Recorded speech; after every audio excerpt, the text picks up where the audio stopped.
Hi, எப்படி இருக்கீங்க எல்லாரும்? நேற்று வரையும் சொல்லி முடித்தேன். இப்போது வேலைக்கு போயிட்டு இருக்கோம். எங்கள் வீட்டுக்காரர் ஆட்டோ ஓட்டிகிட்டு இருக்காரு. என் பையன் படிப்பை முடித்து வீட்டில் இருக்கிறான். எல்லாம் ஓரளவுக்கு சுமூகமாக போயிட்டு இருந்துச்சு. இப்போ என்னன்னா கடன் அங்கே எண்ணூரில் கடன் கொஞ்சம் அடைச்சி ஓரளவுக்கு ஓஞ்சி வந்தேன். இப்போ இங்கே வந்து என் பையன் படிப்புக்கு கொஞ்சம் வாங்கி அதான் 15 வட்டிக்கு வாங்கினேன்னு 15 வட்டிக்கு வாங்கினதெல்லாம் இப்போ டபுளாக ட்ரிபிள் ஆகி 15 லட்சமாக நிற்கிது. எங்கள் மாமியார் எதாவது கொடுப்பாங்கன்னு பார்த்தேன், சரி கடை அடைக்கலான்னு. அவங்க எதுவும் கொடுக்கல. முடிஞ்சு போச்சு. முடிஞ்சதை பற்றி பேசி பிரயோஜனம் இல்லை. அவங்க லைஃப் அவங்க பார்த்துக்கிறாங்க. அது அவங்க அப்பா பணம், அங்கிட்ட அவங்க வீட்டுக்கார் பணம், அங்கிட்ட அவங்க மாமனார் பணம். அதனால் அதை கேட்குறது வேலைக்கு கேட்கக்கூடாது, கேட்கவும் மாட்டேன். இந்த வரைக்கும் நான் கேட்கவும் இல்லை. மனசில் இருந்ததை சொல்கிறேன், அவ்வளோதான். அவங்கள்ட்ட வெளிப்படையே சொல்லலை. ஏமாத்துறவங்களுக்கு தான் காலம். அதாவது ஏமாத்துறாங்கன்னா இப்போ அவங்க பிள்ளை 2வது பிள்ளை கன்ஃபார்ம், நல்லா கன்ஃபார்மே தெரியுது. ஃபஸ்ட்டு அந்த வீடு விற்கும் போது 2 லட்சம் லீஸுக்கு போனாங்க. இப்போது இந்த வாங்கின வீடை விற்கும் போது 4 லட்சம் லீஸுக்கு போயிருக்காங்க. அப்போ அதுலேயே தெரிய வேணாமா? அவங்களுக்கே தெரிஞ்சிருக்கணும்.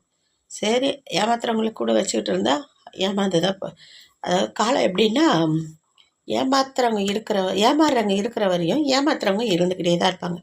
அந்த மாதிரி நமக்கு அந்த பணம் வேணாம். அதனால் எனக்கு அதை பற்றி பேச இது இல்லை. அவங்க எப்படியும் உடம்பு சரியில்லை, வயசானா ஏதோ ஒன்று நடக்க இருக்கும். அப்படி இருக்கிற காலத்தில் யாரும் நான் பார்க்க மாட்டேன், இப்போ கூட இருக்கிற மருமக நான் பார்க்க மாட்டேன்னாலும் சரி, 3வது மருமக நான் பார்க்க மாட்டேன்னு சொன்னாலும் சரி, நான் வந்து அவங்க சொந்தம். அதனால கன்ஃபார்ம் நான் பார்த்து தான் ஆகணும். எங்கள் அத்தைக்கோ என்னுடைய அம்மாக்கோ ஏதாவது ஆனால் கன்ஃபார்ம் நான் வந்து கூட்டிகிட்டு வந்து வச்சு பார்த்துக்குவேன். வயசானவங்க காலத்தில் எங்கள் பாட்டி எங்களை வளர்த்தவங்க.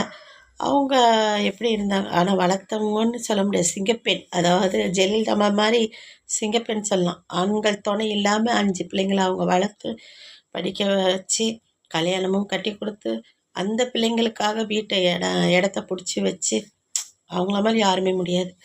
அந்த அளவுக்கு டேலண்டான அவங்க பாட்டி. அந்த டேலண்ட்டில் என்கிட்டே கிடையாது. எங்கள் அம்மாவுக்கும் சுத்தமாக கிடையாது. எங்கள் அம்மா சமைக்கிறீங்களா, சாப்பிட்றீங்களா, வீட்டு வேலையெல்லாம் பார்க்குறேன், மருமக. அதனால தான் மருமகங்க விட மாட்டுறாங்க. ஏன்னா அவங்க அந்த கேரக்டர், என்ன வேலை கொடுத்தாலும் செய்வாங்க, யாருக்கும் எந்த ஒரு பாதிப்பு இல்லாமல் செய்வாங்க. அவங்க கேரக்டர். ஓகேங்களா? முடிஞ்சிச்சு. நான் கொஞ்சம் கடனில் இருக்கிறேன். வேலைக்கு போயிட்டு இருக்கணும். கொஞ்சம் கடனை கொடுத்துக்கிட்டு இருக்கணும். நான் எதுக்காக இதை சொல்ல வரேன்னா, நம்ம சொந்தங்கள் வந்து எதுக்காக சொந்த பந்தன்ற ஒரு உறவு இருக்குன்னா, நம்ம ஒரு பிரச்சனைனா அவங்களுக்கு நம்ம காப்பாற்றணும், அவங்களுக்கு ஒரு பிரச்சனைன்னா நம்ம முன்னே நின்று காப்பாற்றணும். வெளியே ஆளுங்க இறக்கப்படுற அளவுக்கு சொந்தங்கள் நமக்கு இறக்கப்பட மாட்டாங்க. அது ஏன் தான் தெரியல. பெண்ணுக்கு பெண்ணே எதிரின்ற மாதிரி பெண்கள் தான் மெயினாக, ஆண்கள் கூட விட பெண்கள் தான் மெயினாக அதில் ரொம்ப இந்த கண்ணை காட்டுறது, கையை காட்டுறது, செய்ய விடாமல் பண்ணுறது எல்லாமே பெண்கள் தான்.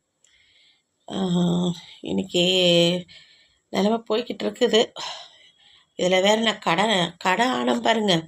இந்த கடன் ஆனதை விட என்னை கொடுமை பண்ணுறாங்க பாருங்கள், முடியலைங்க. நான் வாங்கின கடனுக்கு நான் தரமாட்டேன்னு சொல்லலை, கட்டுறேன், எனக்கு கொஞ்சம் வர வேண்டியதற்கு வெயிட் பண்ணுங்கண்ணா. நான் வேலைக்கு போயிட்டு 2 இடத்துல வேலை செய்கிறதுனால இப்படி போயிட்டு அப்படி போயிட்டு நைட்டு எங்கள் வீட்டுக்கார் வர வரைக்கும் எங்கள் அம்மா வீட்டில் இருந்துட்டு அவர் கூடயே ஆட்டோவில் வந்துடுறேன். நடந்து போக முடியலன்னு சொல்லிட்டு ஆட்டோவில் போயிடுறேன். 10 மணி ஆயிடுது.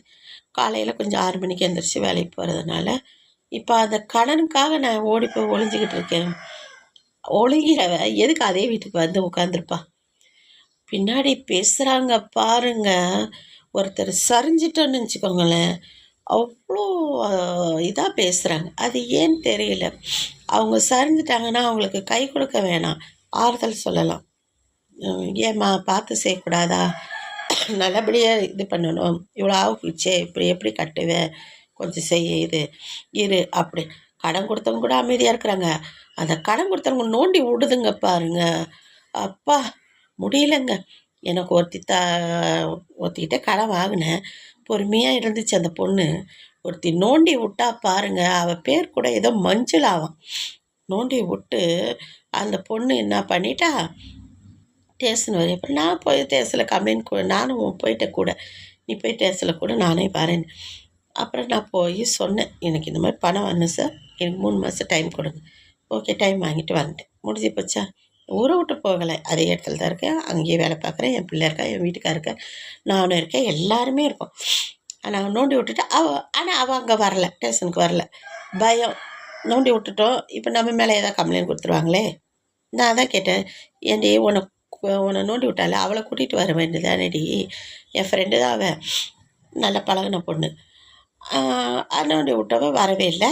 இந்த பொண்ணு வந்து தேவையில்லாம் மாட்டிக்கிட்டு 3 மாதம் டைம் கேட்டுட்டு வாங்கி வச்சிருக்கேன்.